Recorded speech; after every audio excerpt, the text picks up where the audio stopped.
जय श्री कृष्ण. आज मी तुम्हाला सार्थश्री एकनाथी भागवत अध्याय 2 यातला काही ओवींचे वाचन करून दाखवेल आणि त्यांचा अर्थ पण समजावून सांगेल. तर चला सुरू करूया. ओम श्री गणेशाय नमः. हे नव्हे म्हणते विकल्पक, याची लागे येथे देख, काये नवाचा हा श्लोक. अर्पण द्योतक बोली जेला, दारासूत गृह प्राण, करावे भगवंतासी अर्पण. हे भागवत धर्म पूर्ण, मुख्यत्वे भजन या नाव. अकरा ही इंद्रिय वृत्ती, कैशा लावाव्या भगवत भक्ती. ऐकरा या तुझ प्रती, संक्षेप स्थिती सांगेन. मने करावे हरीचे ध्यान, श्रवणे करावे कीर्ती श्रवण. जिव्हेने करावे नाम स्मरण, हरि कीर्तन अहर्निशी. करी करावे हरी पूजन, चरणी देवालय गमन. घ्राणी तुलसी आमोद ग्रहण, जिहि हरिचरण पूजिले. नित्य निर्माल्य मिरवे श्री, चरणी तीर्थे अभ्यंतरी.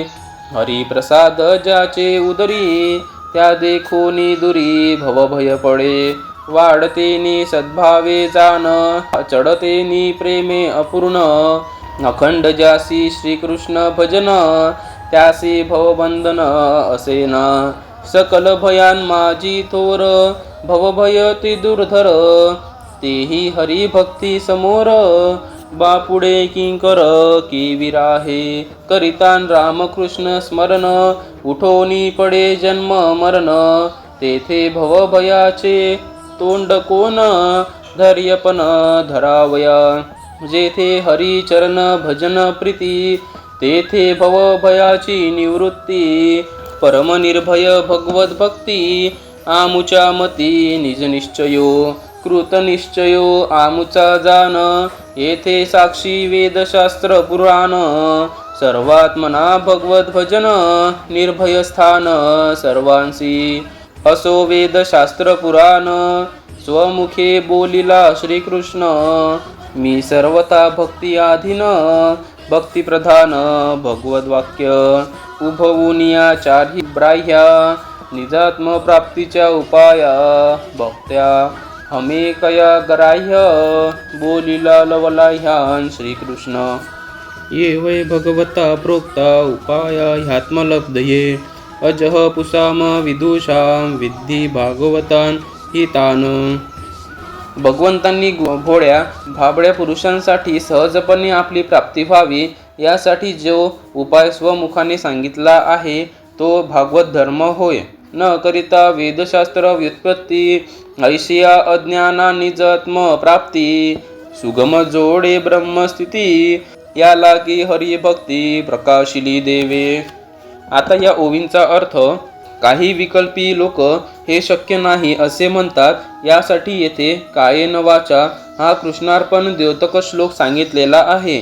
बायका, मुले, घरदार आणि प्राणही भगवंताला अर्पण करणे हाच पूर्ण भागवत धर्म होय आणि याचेच नाव मुक्त भजन होय.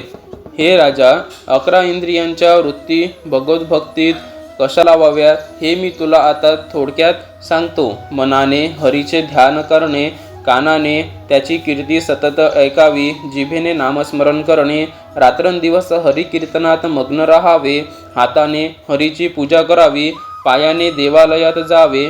ज्या तुळशींनी हरीचे चरण पूजले असतील त्यांचा नाकाने वास घ्यावा. तो मस्तकावर नित्य निर्माल्य धारण करतो आणि पोटात चरणतीर्थ घेतो व हरिप्रसाद साठवितो. त्याला पाहून संसारभय लांब पडून जाते. सद्भाव वाढू लागला आणि प्रेम प्रगट होऊ लागले की श्रीकृष्णाचे अखंड भजन घडते व त्याला संसाराचे काही बंधनच उरत नाही. सर्व भयामध्ये संसारभय अति दुर्धर आहे, पण ते बिचारे हरिभक्तीपुढे केवळ पामर बनते. मग ते समोर तरी कसे उभे राहील. रामकृष्णाचे स्मरण अंतःकरणापासून केले असता जन्ममरण उठून पडू लागते. तेथे संसार भयाला धैर्य धरण्यास तोंड खोटे आहे. हरिभजनाची तेथे प्रीती संसार भयाची निवृत्ती. याप्रमाणे भगवत भक्ती ही परमनिर्भय आहे असा आमच्या बुद्धीचा निश्चय आहे. आमचा जो कृतनिश्चय आहे त्याला वेदशास्त्र पुराणे साक्षी आहेत.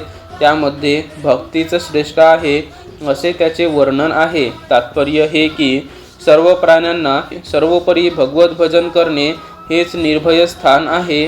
केवळ वेदशास्त्राधिक हे सांगतात असे नाही, तर प्रत्यक्ष श्रीकृष्णाने आपल्या मुखाने हे सांगितले आहे की मी भक्तीच्या अधीन आहे. यावरून भगवंताच्या वचनात भक्ती हीच प्रधान दिसून येते. प्रत्यक्ष श्रीकृष्णाने स्वतः चारी भुजा उभारून निजात्म उपाय सांगतात. भक्त्या हमे कया ग्राह्य, म्हणजे एका भक्तीनेच मी प्राप्त होणारा आहे असे सांगितले आहे.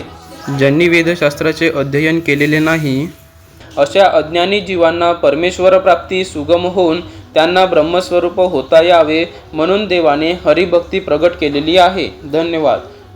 माझ्या चॅनलला लाईक करा, सबस्क्राईब करा, शेअर करा आणि कमेंट करायला विसरू नका. जय श्री कृष्ण.